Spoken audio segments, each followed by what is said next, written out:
Okay, so welcome everybody back to the Tefilah Shiur. We spoke last week about the beginning, at least, of the Yotzer Or prayer, which comes straight after Brachot.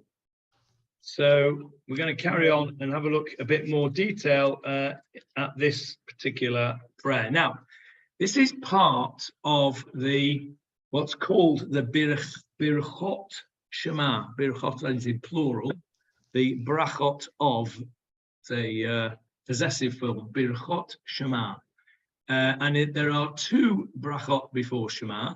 One that begins with Yotzer Or Choshech and ends in Yotzer HaMa'orot. That's all one long bracha. And the second one begins with either Ahava Rabbah, if you are Ashkenaz, or Ahavat Olam, if you daven Nusach Sfard. And it ends with Habocher Be'amo Yisrael Be'ahava.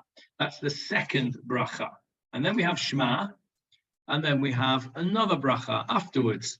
After the Shema, we have a bracha which begins with Emet V'Yatziv and ends with Ga'al Yisrael. Okay, so those are the three Birchot Shema for the morning. In the evening, Shema also has Birchot Shema. There are two before and two afterwards. We have Ga'al Yisrael and Hashkivenu afterwards. There's two before and two afterwards in the evening. But we're in the morning right now. And what we did last week was we looked at Yotzer Or Choshech Osei Shalom Uvaret Hakol. And we began to look at Hameir La'aretz V'Ladarim Aleha. And we saw that this bracha is all about creation. It's about the creation of the world. And we have a statement in there, Mechadesh B'chol Yom Tamid Ma'aseh Bereshit. God who renews every day, perpetually, Tamid, always, continually, Ma'aseh Bereshit. So we are recognizing that Ma'aseh Bereshit, the creation of the world, was not a one-off event 5,783 years ago or 15 billion years ago or whatever it is that you believe. And then he just made the world and then said, right, get on with it. No, he's intimately involved in the running of the world, in that it's created on a constant basis. In other words, nature is not just something which happens on its own. Kadosh Baruch Hu, as it were, we recognize that Kadosh Baruch Hu is responsible for nature. Yes, Philip. Pardon my, which is there's such a balagan in the world. Well, there's no balagan in nature until we, well, if you believe that climate change is human caused by humans, then yes, we made a balagan of it. If you don't believe that the climate change is caused by humans or animal, no, that's not to say that. No, there's three positions here. There's one that says there's no such thing as climate change. They've got their head in the sand. There's another position that says climate change is very real, but it's nothing to do with what we do. It's just cyclical. And then there's the position that says it's what we do, and cows farting and us traveling in planes and all that kind of stuff. Yeah, using plastic, etc. So we recognize that nature and the world is constantly being renewed by Kadosh Baruch Hu, which means basically what it means is that we have to recognize that there is a Ribono Shalom. That's what this is all about.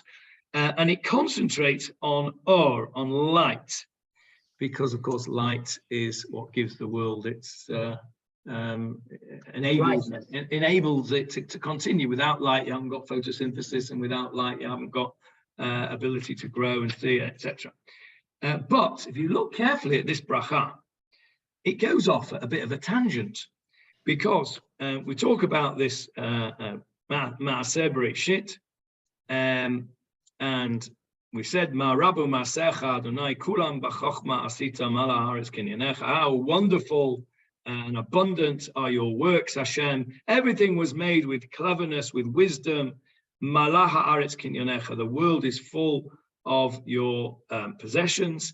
And then, if you were to skip the whole lot until you come to the end of this bracha, and you were to then carry on and say, go to Hamachadesh b'tuvo b'chol yom tamid ba'aseh b'reishit ka'amor.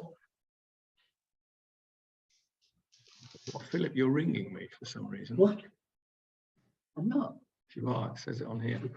No, It says you're. Anyway, so if you skip to the end of the bracha, just before Yotzeh HaMa'orot, we repeat, we say again, Hamachadesh b'tuvo b'chol yom tamid ma'aseh b'reishit. He who renews in his goodness constantly ma'aseh b'reishit. We've just repeated that. Can you see that? How that is a repetition of what we've said previously. And then we say, Le'oseh orim gedolim, to make the great luminaries, i.e. the sun and the moon, ki li'olam chasto, because his kindness endures forever, or chadash al tzion ta'ir, may there be a new light which will shine on Zion, v'nizkeh, and we should merit, kulanu, all of us, mehira, speedily, lo'oro, for its light. Now, there's a couple of things there. We'll come back to the middle that we've skipped in a minute. But there's a repetition of Hamachadesh b'tuvo b'chol yom tamid ma'aseh b'reishit. Slightly different order. At the beginning of the bracha, it says u'v'tuvo machadesh b'chol yom tamid. And at the end of the bracha, it says machadesh b'tuvo. But it's the same words. Now, what this does is, this is a very common stylistic thing in Tefilah, and that is, it's called smichut lebracha. What's smichut? What's samuch mean? Yes, close to, close. Samuch means close, yeah. Smicha means, it comes from smicha, the rabbanon. It means to lean on. When you lean on somebody, you're close to them. So samuch means to close. If you say, Ani samuch lewarren, I'm close to Warren here. Okay.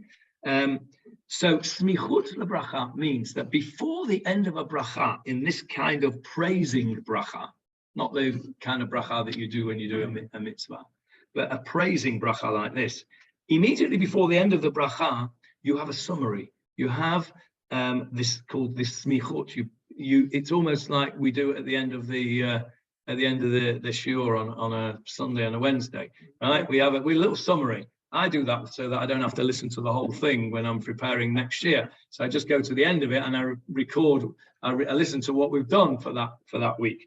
But that's how it is. Not quite the same idea, but it's the same thing. And just before the end of the bracha, it comes back to the main subject of the bracha, which is on this occasion light and Ma'aseh Bereshit, or Ma'aseh Bereshit, and specifically the light of Ma'aseh Bereshit.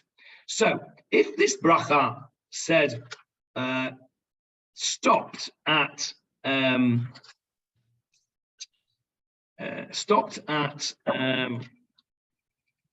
Yishenu Miskav Ba'adenu, is Jeff Kirsch. Hello, Jeff. Are you lost? Oh, you're outside. Okay. Can you let them in, Hillary? Thanks. Right, we're coming to let you in. So if you were to stop there and then skip to the end, it would make sense. But we've got a whole bunch of stuff in the middle here, including, Johnny, what you asked me to talk about, which is Kadosh, Kadosh, Kadosh. Yeah. Okay. So we've got a whole bunch of stuff here which we need to go back and look at. What's this whole stuff in the middle doing in our bracha of Yotzeh HaMa'orot, which is talking about Ma'aseh Bereshit, it's talking about the creation of the world and the creation of light? Let's have a look at it and see if we can figure out what it's doing there in the middle, because this is a very long bracha. It starts at Yotzeh Or and it goes all the way through to Yotzeh HaMa'orot. You see, Yotzeh Or, Yotzeh HaMa'orot. It's the same thing. It begins and ends with the same thing. So all the sort of meat in the middle here, what's it all about? Well, the first thing I want to point out to you is we get to the bracha. In the middle of the bracha, we get to the bit that says El Baruch Gadol Deya Heichin Zarei Chama. Okay, have you got that? El Baruch Gadol Deya Heivin Ufa. Yes, that's in the middle of the bracha. So let's just have a look what it means. El, God, Baruch, the blessed one. Gadol, who is great. Deah, in knowledge. Heichin, who is prepared. Ufa'al, and produced. Zarei Chama, the rays of the sun. Tov, the great one, the good one. Yatzar, he fashioned Kavod Lishmo, honor for his name. And then it goes on to talk about Me'orot Natan Svivot Ozo. He gave, or he placed Me'orot, luminaries, things that light things up, the moon, the sun, the stars, Svivot Ozo, all around his power. What do you notice about this prayer? Yes, it's in the third person. Have a look at the first letter of each word. It's an acrostic. Yes, in this one it's in bold, so it's very easy to see. It's an acrostic. It starts with an aleph, the next letter is a bet, the next letter is the next word begins with gimel, etc. I lost you, Johnny. I don't understand what you're saying. Show you. Yeah, starting with that word there. Yeah, that's right.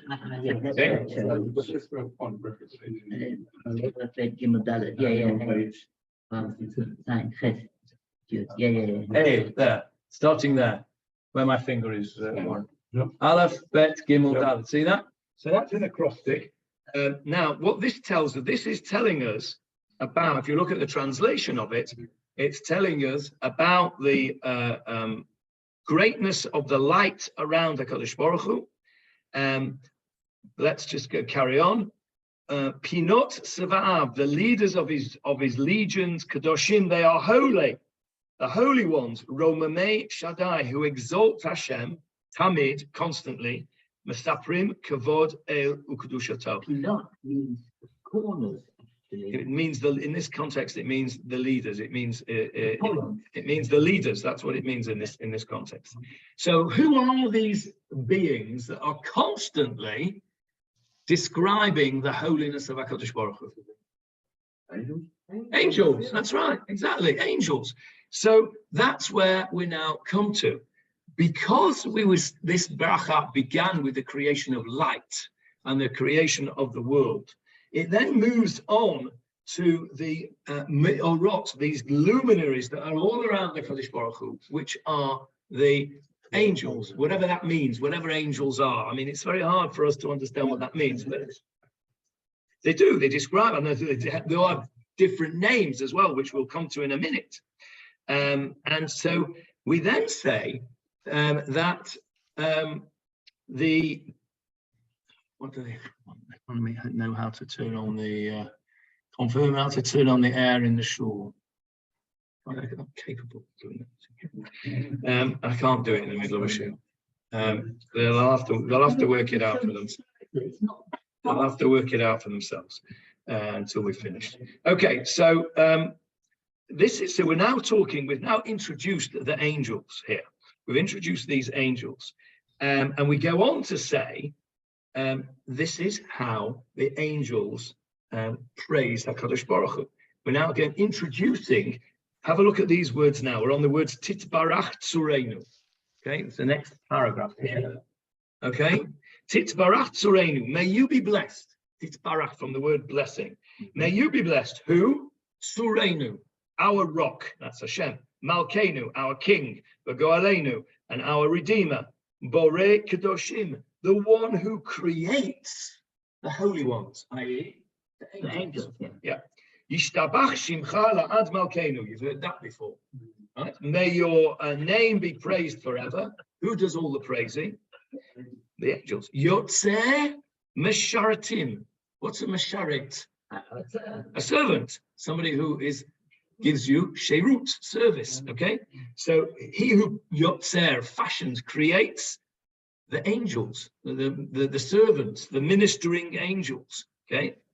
V'Hashem Mesharatav Kulam, and all of these ministering angels who are Omdim, standing, Barum Olam, at the Ram. What's Ram? Ramat. The heights of Olam, of the world. The heights of the world, in other words, in heaven. Umashmi'im. Mashmi'im, what's the root of that word? Mashmi'im. Yeah. to hear, but it's the causative form, umashme'im, and cause you to hear. So he translates it here as to proclaim, because when you proclaim something, you cause somebody to hear it. But that's in me, it's cause to hear, beyir'ah, with awe, yachad, all together, b'kol, with a loud voice, divrei Elohim chayim u'melech olam, the words of the living God and the King forever. Now, who are all these angels? They are kulam ahuvim, they're all loved. Kulam brurim, they're all chosen, from the word breira, choice. You heard the expression ein breira, there's no choice. It does say flawless, but I don't know why that bit. Barur means clear. So yeah. Well, we don't know. According to this, they were fashioned. According to this, Yotzeh Misharatim, HaKadosh Baruch Hu made them. So then they're Kulam Giborim, they're all mighty. Kulam Osim, and they all do Be'ema, with awe, respect, awe, Ubeyira, and with reverence, Rutzon, the will of Konam, their maker. So he who acquired them, who made them. Yeah. And then this bit you'll be familiar with, because we all say this out loud. V'chulam potchim et pihem. They all open their mouth. We're talking about all the angels here in heaven. Now, we'll come back to in a minute why we're talking about angels in the middle of this bracha. But this is what we're talking about. We are describing, and it's important to know this, we are describing the service of the angels in heaven, as it were. How do we know what? That they... Somebody made How do you know? I have no idea. That's why I said whatever that means. Okay, this is obviously a paitan, somebody who's written this. This is their imagination of what goes on in heaven. We don't know, Paul. You're absolutely right, and none of us will know until we get there exactly what goes on. But this is based, of course, on the Nevi'im like Yechezkel and like Yeshayahu and all these visions, Chazon, Yeshayahu, and Yechezkel ben Buzi, and all these things. It's probably based on those things. Revelations, that's right. It's somebody's opinion, imagination, as Barbara says. So this is the important bit. They're all opening their mouth. Bikdusha, with holiness. Uvatahara, with purity. Bashira, with song.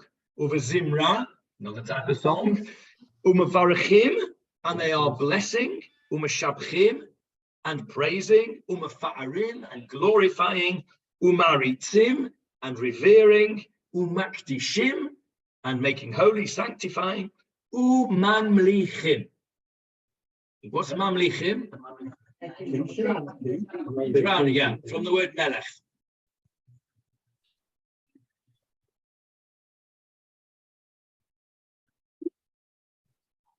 Word for word, I pay more attention. It seems to me there's a problem here. Again, of belief, you know, I have a bit of a problem with sometimes, not always, but sometimes belief. If this was written by a human being and a paitan, as you say, then it's just imagination. He took it out of his own figure. So, or you could say it's written with nevuah, with some kind of ruach hakodesh, or you could quite easily say, yeah, that's somebody else's opinion. It's a poetry. You know, when you read poetry in English, you don't have to take it literally. You get something out of that poetry, right? You read Wordsworth, okay? And it's a beautiful poetry. It doesn't necessarily mean that those daffodils were doing whatever he says they were doing on that. You know, you understand it's a beautiful flower and it's waving in the spring wind, etc., etc. You get the idea of it, even if you don't. So this is just giving you. So this is to give you an idea of what's going on with the service of it. Doesn't mean you have to take it literally, of course. It is somebody's vision. Get it into print. Huh? How did we get it in? Because he there were that many people. he wrote this poetry. I'm sure there are plenty of poets out there that have never been published who are brilliant poets. Yeah, a mazel. I don't know, this person, whoever wrote this, that was. We don't know who wrote it. Some we do know. We know some because they are acrostic names in them, and some we don't. But let's just go on and see what they're doing. So umamlichin, and we're crowning. What are we crowning? Yes, it tells us Et Shem Ha'el HaMelech HaGadol HaGibor HaNorah Kadoshu. The name of the great and mighty king and the awesome king who is holy. Now, at this point, Et Shem, what do? We stand up. That's right. We don't normally just, we don't properly stand up, do we? What we do is just leave our cheeks off the chair, you know, like a little bit of a pretend stand up. It's really, you're meant to stand up for that. Why are you meant to stand up for that? Because it's God's name. Of course, you know. We should slow down. 100%. We said this last week, sorry, if you remember. You know, the rubrics in these don't say that. They don't say you should stand. No. Well, it doesn't say it in my art scroll either. But it's a minhag to do so. People tend to wait for that point to say it together. Yes, for the same reason that we're going to come to in a minute, which is the Kadosh, Kadosh, Kadosh. Johnny's been waiting for this for weeks. Haven't you, Johnny? You've been waiting for Kadosh, Kadosh for weeks. Yeah. No. Not in this part. You're sitting. Yeah, you're standing for the Kedusha, and it's a big difference. We're going to come to that difference. It's very important. It's going to be the main part of the Shiur tonight is about the Kadosh, Kadosh, Kadosh. And when I was preparing it, I had you in mind, Johnny. So, you know, you were there in front of me the whole time I was looking this up. Okay, so at Shema HaMelech HaGadol HaGibor HaNorah Kadoshu, the holy name. Now, next bit. V'chulam mekab. Now, this is the essence. This is why this has crept into the middle of our bracha on Yotze Amrav. This next sentence is exactly why this has crept into this bracha now about the angels, because it says the following: V'chulam mekablim aleihem ol malchut shamayim ze mizeh. V'chulam mekablim, and we all and they all accept aleihem upon themselves. All malchut shamayim, what we call the yoke of heaven. Okay, now what does that mean? That means you accept upon yourself the heavenly malchut. What's malchut? Kingship. The heavenly kingship. Now, what is Shema Yisrael all about? Shema Yisrael Adonai Echad. We are. That is what the rabbis call Kabbalat Ol Malchut Shemayim. You are accepting upon yourself the kingship of HaKadosh Baruch Hu. That HaKadosh Baruch Hu is one. This is it's an affirmation. And this whole bracha, what was this bracha start with? Maaseh Bereshit, the creation of the world. So you can see now how the pattern is emerging. Why these brachot were the introduction to Shema. Shema is the central piece of this part of Tefilah, the Kabbalat Ol Malchut Shemayim, the acceptance of the heavenly kingship.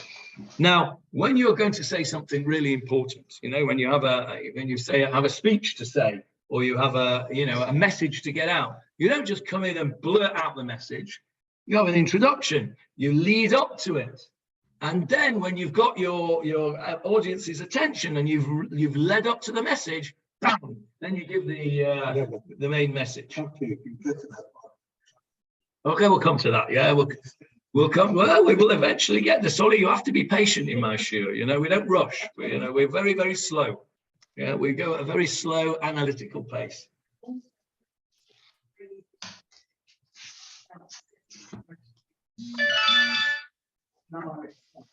Cities of refuge.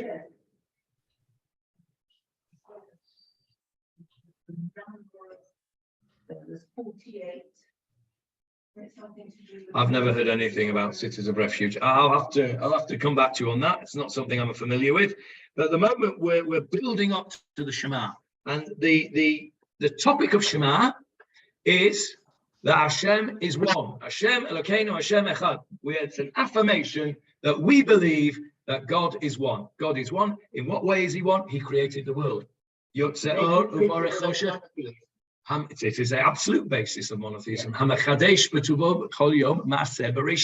creation of the world. Now, this is a description of how the angels are makabel ol malchut shemayim, how the angels accept upon themselves the kingship of God, as it were. So this is, if you like, a introduction to us. In other words, we've got to emulate them. We've got to copy them, the way they accept ol malchut shemayim. The idea being that angels accept everything without any question. That's how we have to accept the malchut ol kabbalat ol malchut shemayim. That's how we have to accept the oneness of Hashem. It's not something which is negotiable. There's lots of things that's negotiable in Judaism. Many of the mitzvot you can interpret that way. There are certain things that are not negotiable, and one of them is Hashem Elokeinu Hashem Echad. That is a belief. It's almost a dogma, although Jewish. Well, we don't actually believe it. Doesn't believe it. Dogma, but if it's as close as to a dogma as you're going to get. So here we're saying, let's have a look and see what the angels say. So they all accept them upon themselves from one to another.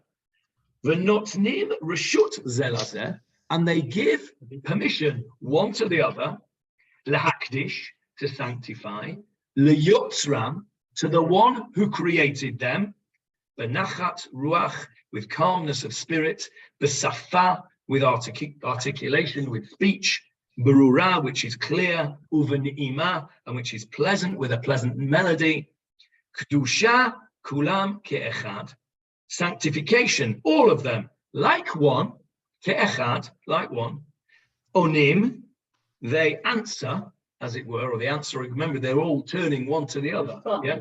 Response, notnim reshut zeh lezeh, makablim ol malchut shemayim zeh mizeh, and they say, va'omrim, and they say, b'yirah, with reverence, with awe. What do they say?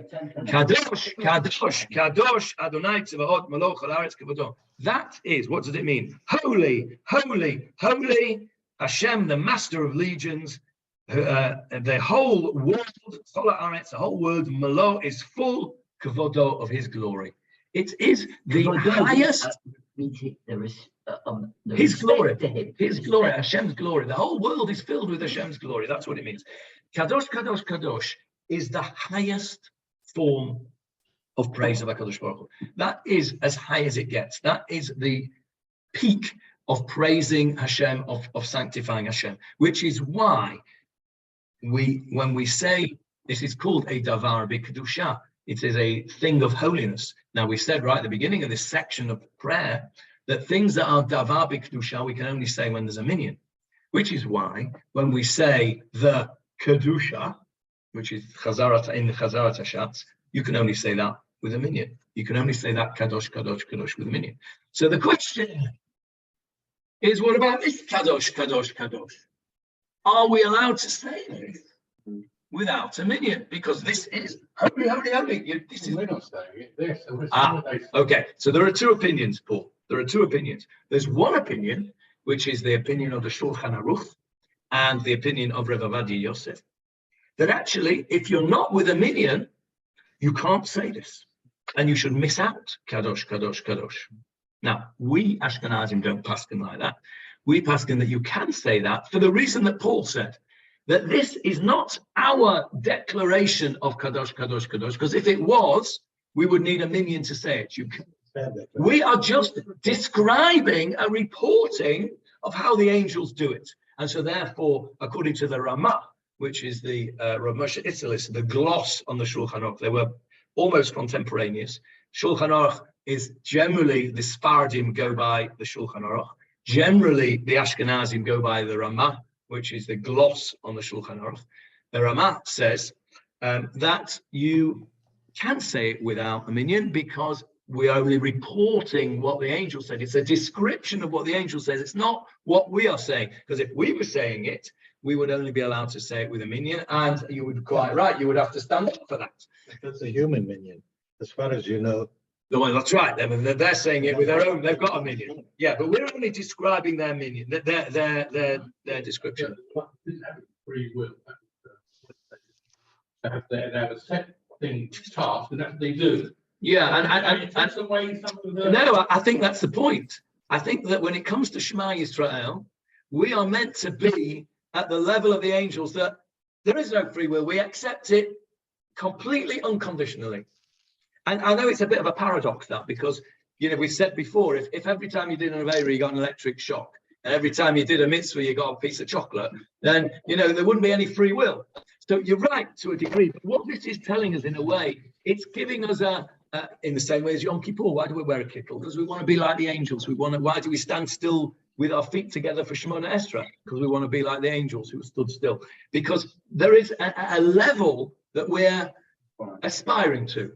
And that level is to be that we are so in connection with the Kadosh Baruch Hu that it's almost as if our free will has been taken away. And at that point of Shema Yisrael, that's the point where we really want to be in that situation. Nobody's ever seen the angels, how do they know what they're doing? We don't. This is what we said before. This is somebody's opinion based on prophets, based on Yecheskel, based on Yeshaya, based on all these. Zechariah is another one who describes the. I read it. Describes the angel. Yes, of course, the Zohar and the Kabbalah describes all sorts of very strange stuff there. It's well beyond me.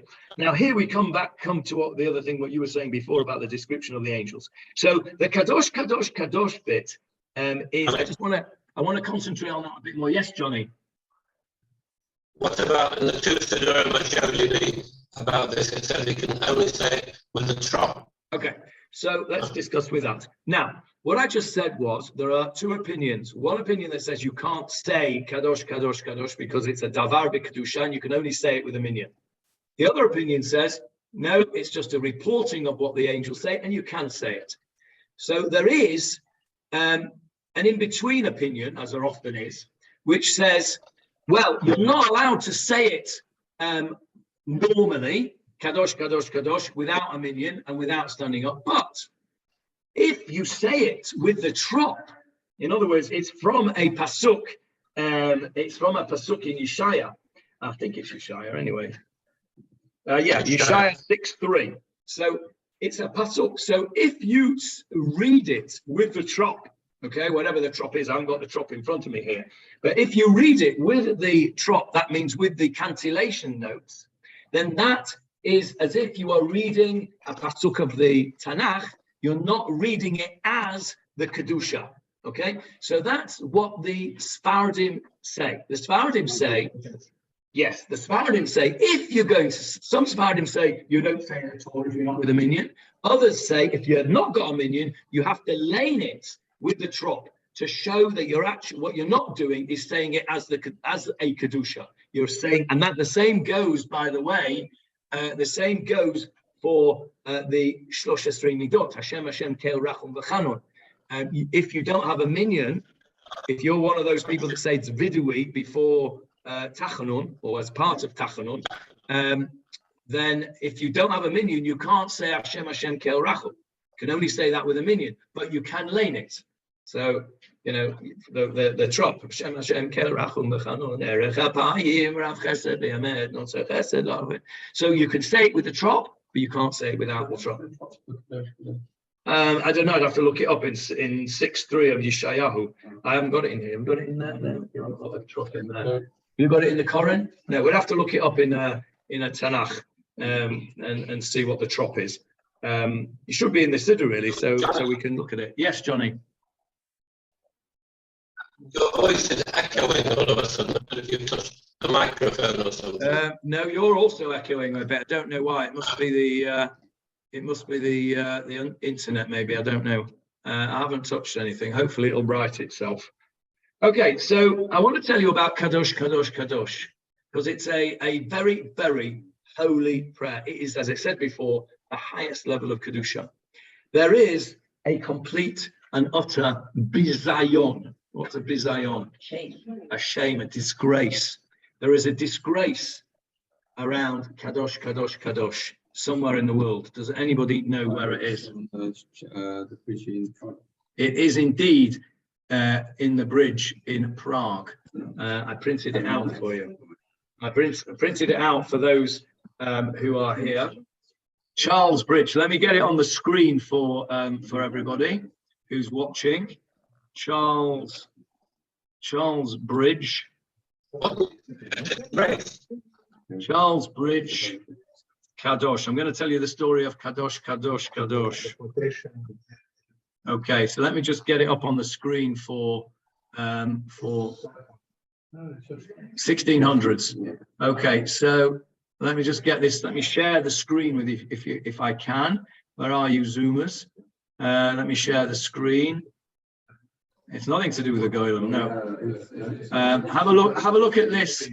Tell me, Johnny, if you can see this, please. Yes. Okay, so what's on the screen? What's on the screen and what you're looking at around the table here is a statue on Charles Bridge. Charles Bridge in Prague is a bridge that connects the old town of Prague to the castle in Prague. And it was a bridge that everybody had to cross over.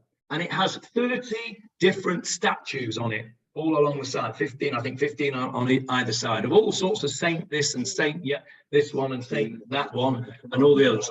And one of the pictures, one of the statues is this thing you're looking at. And as you can see, this is Jesus on the cross, surrounded by the Hebrew words, Kadosh, Kadosh, Kadosh, Hashem Tzavakot. Yeah, and the Aleph is the Aleph is the wrong way. I'll come to that in a minute. Give me that back now. Thank you very much. I need those. Thank you. So what have a look at that picture, Jonathan. Then give it to me back, please. So what on earth is this doing? I've been to this bridge. Anybody been to this bridge? Yeah. It's shocking. I went there because Bobby was in university there, and I went to visit him, and he took me to see this. At that time, I'd never heard of this, and he showed me, and I saw this story. It is very, very shocking to see the most holy prayers of our Kadosh Baruch Hu, Kadosh, Kadosh, Kadosh, surrounding this crucifix. Now, the story is this. Charles Bridge is named after Charles IV of Luxembourg. And at some point, this... I've no idea, but that's who it's named after.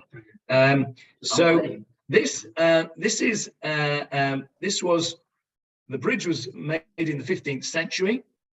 And as I said, there are 30 statues there of different things. Now, this thing here was made in 1681. It was made in 1681. The original was made in 1681. This is a third or fourth incarnation, but the original one was made in 1681. And the story goes like this, that there was a Jew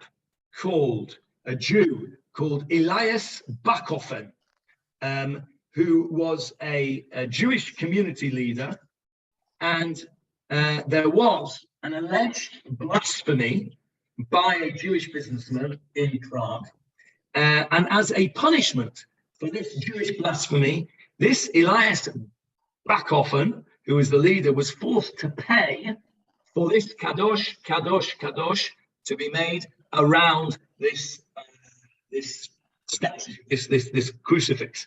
And this was, he was ordered to raise the funds to buy the gold-plated Hebrew letters that were placed around the head of the statue, spelling out, Holy, Holy, Holy, the Lord of hosts, from the book of Ezekiel and from Psalm 146.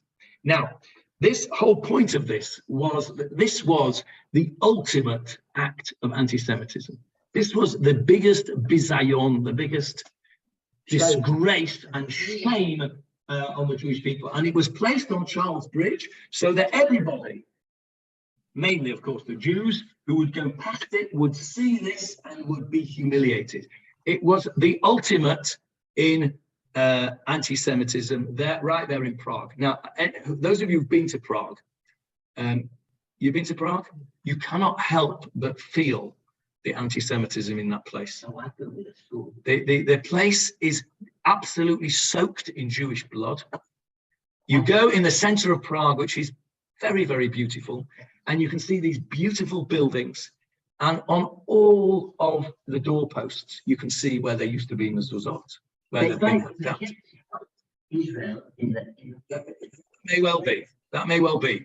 But the place, Prague, is drenched in Jewish blood. Every single antique shop, and there are billions of them there, has got Jewish artifacts. They've got candlesticks, they've got Hanukkah, they've got all sorts of $50 sets. Now, nobody pawned those things. Those were all looted.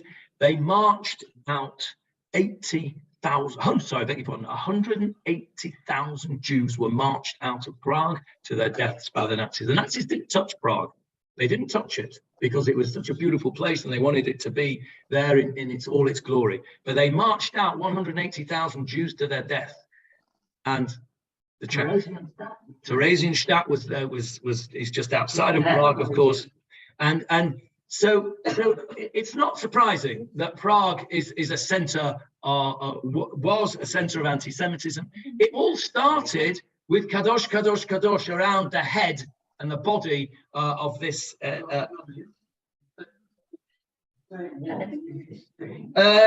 Not so much, unless Bobby says to me that you know, if you talk to the locals, yes, you can still you feel it's in the locals. Yeah, that's Bobby says that, you know, if you talk to the locals, it's not, you know, it's not the kind of place you'd wander around with your cattle on. I don't think so. Well, no, I'll tell you what happened. Later on, it was realized, of course, that this was just not politically correct anymore to have this this disgraceful anti-Semitism. So what? Oh, by the way, the letter Aleph, as Philip mentioned, the letter Aleph is backward, and some people have interpreted that as a secret signal to the Jews that, you know, this is wrong. Don't believe all this. The Aleph is backwards.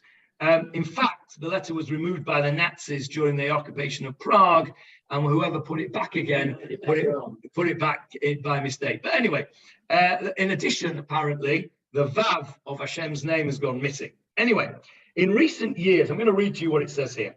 In recent years, in a long overdue righting of a wrong, the city has added a bronze tablet under the statue with explanatory texts in Czech, English, and Hebrew. The tablet was installed after Rabbi Ronald Brown of Temple Bet Am in Merrick, New York, noted the offensive intention of the text during a visit to Prague. After 3 centuries of silently mocking Prague's Jews, 3 small plaques in Czech, English, and Hebrew were affixed on a wall under the crucifix in 2009. So we're only talking like, what, 15 years ago. The bronze plaques read as follows. The addition to the statue of the Hebrew inscription and the explanatory text from 1696 is the result of improper court proceedings against Elias Bachofen, who was accused of mocking the Holy Cross. In addition, the Hebrew inscription, the addition of the Hebrew inscription, which represents a very important expression of faith in the Jewish tradition, was supposed to humiliate the Jewish community. And it is signed the city of Prague. So it is a rather latter-day acceptance and apology, in a way, by the city of Prague. But it doesn't end there, because behind the scenes, the texts were the subjects of negotiations.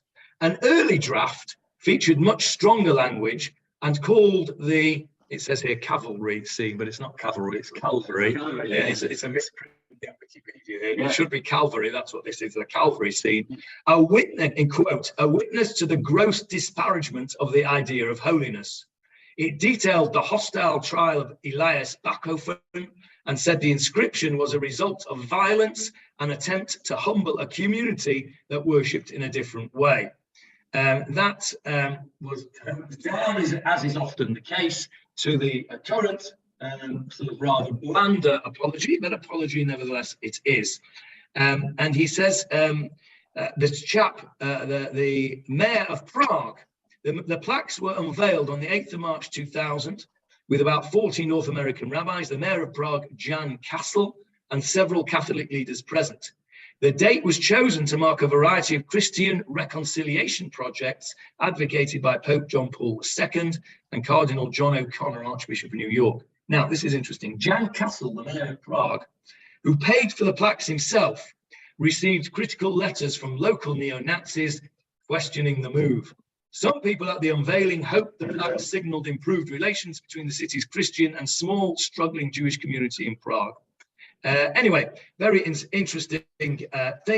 The Kadosh, Kadosh, Kadosh over there. Can you explain something to me, Johnny? If the attitude, and still today you say, Bobby says it, why do the Israelis run off to Prague? Why do Israelis go to?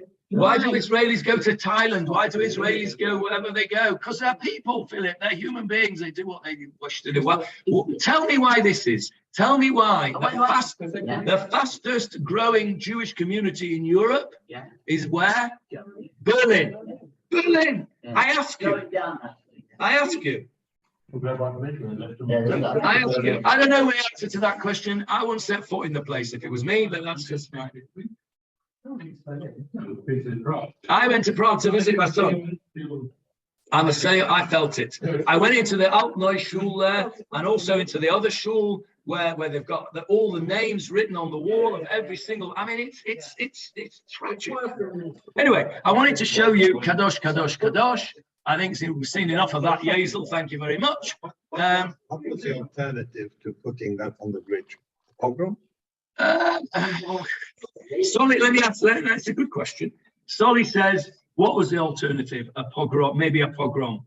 This was a humiliation of the Jews.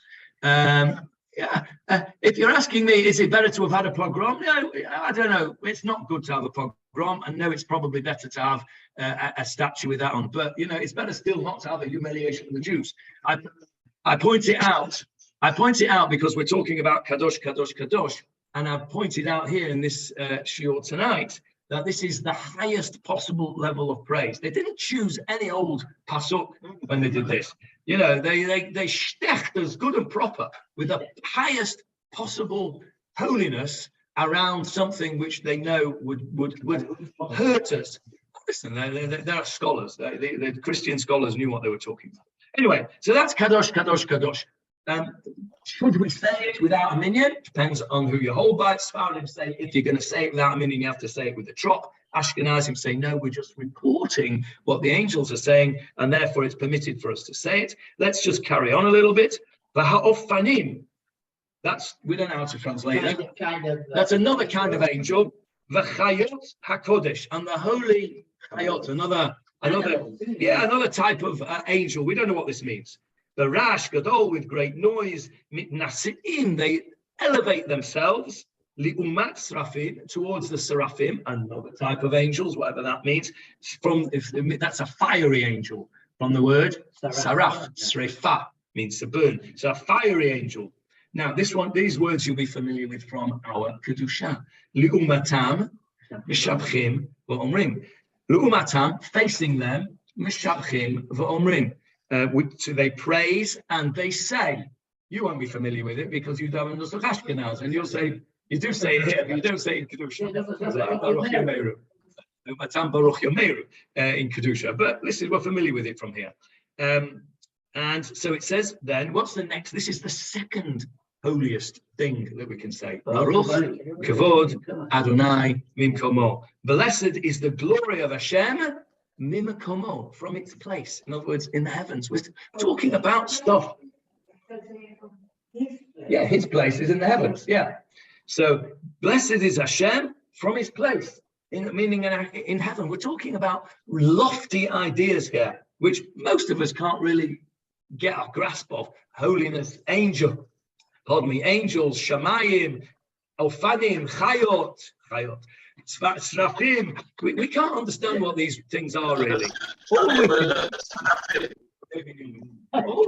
Yeah, especially at 6 o'clock in the morning. But what we can do is understand the concept of what we're getting at here, which is that this is a high level of holiness, and we're approaching the high point of our davening, which is Shema Yisrael. This is, remember, the lead-in to Shema Yisrael. You're entering into a new realm, a realm which is one which is not negotiable. We are like the angels, like Paul said, they don't have a free choice. It's not negotiable. You don't have if you're a Jew, there's no choice. You believe Shema Yisrael Adonai Einu Adonai Echad. Those are the words we want have on our lips. After 120 years, that's what we take with us. The last thing we want to be saying. because this is the Yeah. the holiest things. Yeah. No, because this is the holy. In some ways, this is too holy for us. That's why we're not meant to say it with our minion, because this is the angel stuff. It's entering into, we're building up to the holiest thing that we can say, which is Shema Yisrael. Okay, so then we finished off the bracha. Sorry, Johnny. But that the seraphim were in the Al Noed, weren't they? Those were you'll think of the kruvim. You're thinking of the kruvim, the cherubs. Yeah. So now we finish off this bracha. Again, we've reached that high level of holiness, and we're singing praise to our Kadosh Baruch Hu. What do we say? Tishbachot Yashmir. We have to proclaim his praises. Hu levado poel gevurot. He alone performs mighty deeds. Again, our same theme of this bracha, oseh chadashot. He remakes the renewals of things. Again, the idea that he's renewing the creation of the world. Baal milchamot. He's the master of wars. Zoreh tzedakot. He makes kindnesses. Matzmiach yeshuot. He brings salvation, sprouts up. Borei refuot. He creates pharmaceuticals. Refuot, cures. Nora tehilot. He is awesome. Does this sound a bit familiar to you, all this matzmiach and tzedakah and refuah? It should do. These are all part of the Shemona Esra. You know, there's a little shmek of the Shemona Esra here, isn't there? This is a lead into this whole thing. And then we finish off the bracha, hamachadesh b'tshuva b'chol yom tamid ma'aseh bereshit le'oseh orim gedolim. We come back to our original theme. Ka'amor, yeah, Ka'amor. As it is said, Ka'amor, as it is said. So we come back to our original theme from the beginning of the bracha, which is the luminaries, the light in the world, the sun, the moon, God creating light, God creating the world. This is what we started with, what I said, smichut the bracha. This is the summary of the bracha. We come back to our main theme, and then we say, Baruch atah Hashem, blessed are you Hashem, Yotzer Hamorat, the one who creates the luminaries, who creates the light, who creates the things that give light. That is one long bracha from Yotzer Or Uvorech Choshech, right. Immediately after Baruch Hu, all the way to Yotzer Hamorat is one bracha, which means you cannot interrupt. You cannot even say Amen. That's why I can't come to interrupt you the whole time. Yeah, I know. Yeah, so you cannot interrupt even to say Amen, and certainly not to say Baruch Hu, Baruch Shema. We've run out of time, and I wanted to talk about Amen and Baruch Hu, Baruch Shema, but I'll begin with that next week. Somebody remind me. Well, you don't need to remind me because I'll listen to the end of the Shiur and it'll be there. We'll begin with where and when you can say Amen and where and when you can't say Amen. And the big thorny one, we're going to come to the next bracha now, which is Habocher be'amo Yisrael be'ahava. Do you say Amen and then Shema Yisrael, or do you say the bracha with the chazan so you don't say Amen? Massive machloket. It's a interesting thing. It's a bit like Kadosh, Kadosh, Kadosh. There's different opinions. We'll talk about that next week. Any questions in the room? No? Any? Yes, Barbara.